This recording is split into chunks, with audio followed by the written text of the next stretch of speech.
திமுக மூத்த நிர்வாகிகளுடன் முதலமைச்சர் மு.க.ஸ்டாலின் அண்ணா அறிவாலயத்தில் ஆலோசனை. அதே நேரத்தில் அமைச்சர்களுடன் அண்ணா நூலகத்தில் அரசு நிகழ்ச்சியில் பங்கேற்றுள்ள அமைச்சர் உதயநிதி.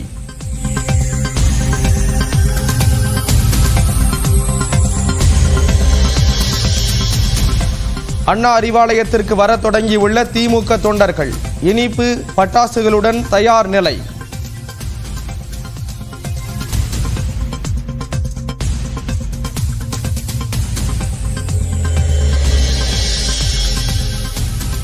உதயநிதியை துணை முதல்வராக பட்டம் சூட்ட வேண்டும் என கோரிக்கை வைக்கவே திமுக முப்பெரும் விழாவில் பழனி மாணிக்கத்திற்கு விருது. பாஜக மூத்த தலைவர் தமிழிசை சவுந்தரராஜன் விமர்சனம். ராகுல் காந்திக்கு பாஜக மற்றும் ஷிண்டேயின் சிவசேனா தலைவர்கள் மிரட்டல் விடுத்ததற்கு முதலமைச்சர் மு.க.ஸ்டாலின் கண்டனம்.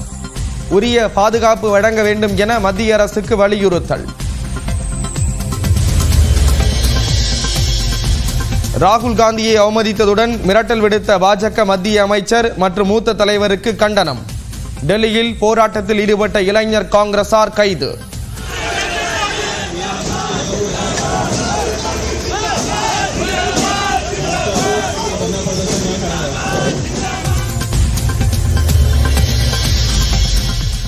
சென்னையில் ரவுடி காக்காத்தோப்பு பாலாஜி என்கவுண்டரில் சுட்டுக் கொலை.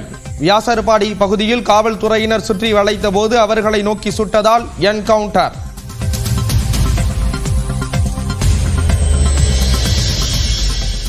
என்கவுண்டர் செய்யப்பட்ட காக்காத்தோப்பு பாலாஜி மீது 25 கொலை வழக்குகள் உட்பட 59 வழக்குகள் உள்ளன. செம்மர கடத்தலிலும் ஈடுபட்டவர் என தகவல். அடுத்த 2 நாட்களுக்கு தமிழ்நாட்டில் 4 டிகிரி செல்சியஸ் வரை வெப்பநிலை அதிகரிக்கும். மதுரை விமான நிலைய பகுதியில் நேற்றும் 106 டிகிரி ஃபாரன்ஹீட் வெப்பம் பதிவு.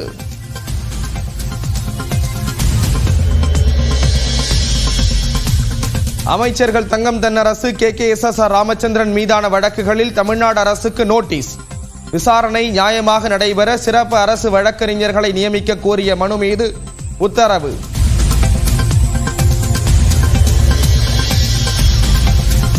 திருவாரூர் அருகே புள்ளமங்கலத்தில் அரசு பள்ளி வளாகத்தில் ஆசிரியர் மீது தாக்குதல். கம்பியால் கட்டுமான பணியின் மேலாளர் தாக்கியதில் ஆசிரியருக்கு தலையில் காயம்.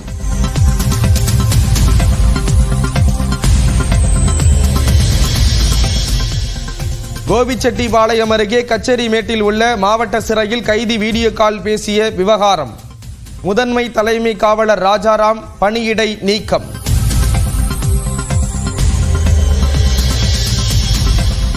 ஜம்மு காஷ்மீரில் விறுவிறுப்பாக நடைபெறும் முதற்கட்ட தேர்தல். காலை 11 மணி நிலவரப்படி 26.72% வாக்குகள் பதிவு.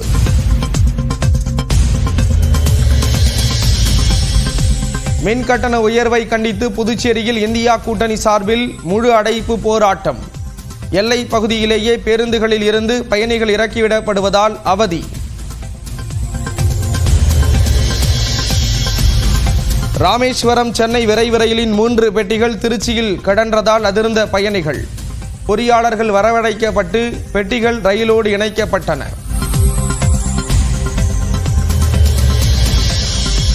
செப்டம்பர் 28 காஞ்சிபுரத்தில் நடக்கிறது திமுகவின் பவள விழா பொதுக்கூட்டம்.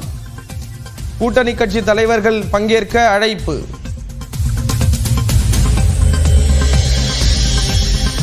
கேரளாவில் நிபா வைரஸ் பாதிப்பு உறுதியானதால் தமிழக எல்லைகளில் கண்காணிப்பு தீவிரம். கோயம்புத்தூர் மாவட்ட எல்லையான வாளையாறில் முழு கவச உடை அணிந்து காய்ச்சல் பரிசோதனை நடத்தும் சுகாதாரத்துறை. குவாட் மாநாட்டில் பங்கேற்க வரும் 21ஆம் தேதி பிரதமர் மோடி அமெரிக்கா பயணம். நேரில் சந்தித்து பேச உள்ளதாக அதிபர் தேர்தலில் போட்டியிடும் ட்ரம்ப் தகவல்.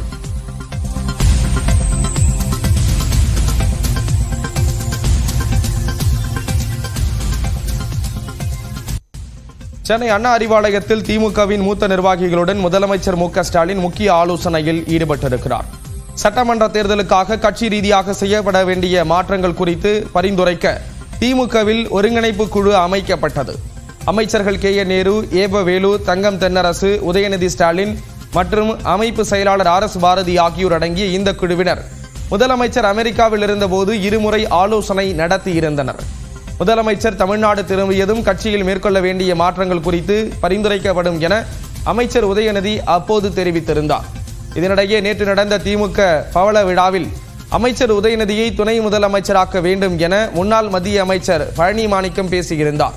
இந்த சூழலில் சென்னை அண்ணா அறிவாலயத்தில் திமுக மூத்த நிர்வாகிகளுடன் முதலமைச்சர் மு.க.ஸ்டாலின் ஆலோசனை நடத்தி வருகிறார். டி.ஆர். பாலு, திருச்சி சிவா, ஆர்.எஸ். பாரதி உள்ளிட்டோர் ஆலோசனையில் பங்கேற்றுள்ளனர். இதில் திமுக ஒருங்கிணைப்பு குழு வழங்கிய பரிந்துரைகள் குறித்து முதலமைச்சர் மு.க.ஸ்டாலின் ஆலோசனை நடத்தி வருவதாக கூறப்படுகிறது. இதனிடையே சென்னை கோட்டூர்புரத்தில் உள்ள அண்ணா நூற்றாண்டு நூலக அரங்கத்தில் நடைபெறும் பெரியார் நினைவு சொற்பொழிவு நிகழ்ச்சியில் அமைச்சர் உதயநிதி ஸ்டாலின் பங்கேற்றுள்ளார். இந்த நிகழ்ச்சியில் அமைச்சர் உதயநிதியுடன் அமைச்சர்கள் சேகர் பாபு, மா சுப்பிரமணியன் ஆகியோரும் கலந்து கொண்டுள்ளனர்.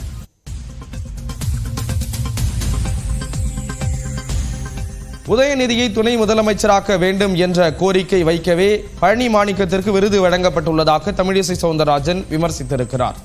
சென்னையில் திமுக முப்பெரும் விழா மற்றும் பவள விழா நடைபெற்றது. இதில் முன்னாள் எம்பி எஸ். பழனி மாணிக்கத்துக்கு மு.க.ஸ்டாலின் விருது வழங்கப்பட்டது.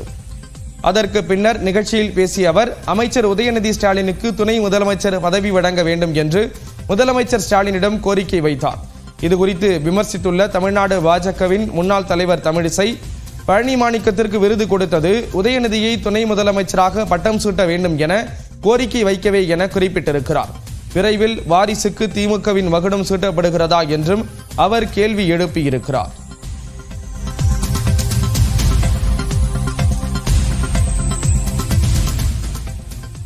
ராகுல் காந்திக்கு அவரது பாட்டியின் நிலைதான் ஏற்படும் என்றும் நாக்கை துண்டித்து விடுவோம் என்றும் மிரட்டல் வந்துள்ளதால் அவரது பாதுகாப்பை உறுதி செய்ய வேண்டும் என முதலமைச்சர் மு.க.ஸ்டாலின் வலியுறுத்தியிருக்கிறார். எதிர்க்கட்சித் தலைவர் ராகுல் காந்தி தனது அமெரிக்க சுற்றுப்பயணத்தின் போது இடஒதுக்கீடு, RSS உள்ளிட்டவை குறித்து பல்வேறு கருத்துக்களை தெரிவித்திருந்தார். அவரது கருத்துக்கு பாஜக, RSS அமைப்பினர் கண்டனம் தெரிவித்து வந்தனர். ராகுல் காந்தியின் நாக்கை அறுப்பவருக்கு 11 லட்சம் ரூபாய் தருவதாக ஷிண்டே ஆதரவு சிவசேனா எம்எல்ஏ சஞ்சய் கெய்க்வாட் கூறியது சர்ச்சையை ஏற்படுத்தியது. இந்திரா காந்தி போலவே ராகுல் கொல்லப்படுவார் என்றும் பாஜகவினர் மிரட்டல் விடுத்திருந்தனர். ராகுல் காந்தியை நாட்டின் நம்பர் 1 பயங்கரவாதி என்று மத்திய அமைச்சர் ரவ்னீத் சிங் பிட்டு கூறியதும் கண்டனத்துக்கு உள்ளானது. இந்நிலையில் ராகுல் காந்திக்கு வரும் இது போன்ற மிரட்டலுக்கு முதலமைச்சர் மு.க.ஸ்டாலின் கண்டனம் தெரிவித்துள்ளார். ராகுல் காந்திக்கு பெருகி வரும் மக்கள் ஆதரவும் புகழுமே இது போன்ற மோசமான மிரட்டலுக்கு காரணம் என தனது எக்ஸ் தள பதிவில் குறிப்பிட்டுள்ளார். இதனால் எதிர்க்கட்சித் தலைவர் ராகுல் காந்தியின் பாதுகாப்பை உறுதி செய்ய மத்திய அரசுக்கு அவர் வலியுறுத்தியுள்ளார். மிரட்டல் மற்றும் வன்முறைக்கு ஜனநாயகத்தில் இடமில்லை என்பதை மத்திய அரசு உறுதிப்படுத்த வேண்டும் என்றும் அவர் குறிப்பிட்டிருக்கிறார்.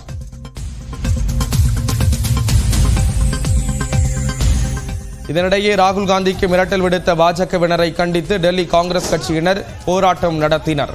ராகுல் காந்தியை பயங்கரவாதி என்ற மத்திய அமைச்சர் ரவ்னீத் சிங் பிட்டுவின் உருவ பொம்மையை எரித்தும் ஆர்ப்பாட்டத்தில் ஈடுபட்டனர்.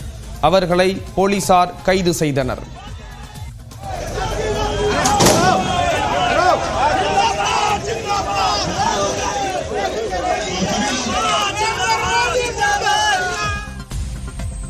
விஜயவாடாவில் ஆந்திர பிரதேச காங்கிரஸ் தலைவர் OS ஷர்மிளா மற்றும் கட்சியினர் தர்ணாவில் ஈடுபட்டனர்.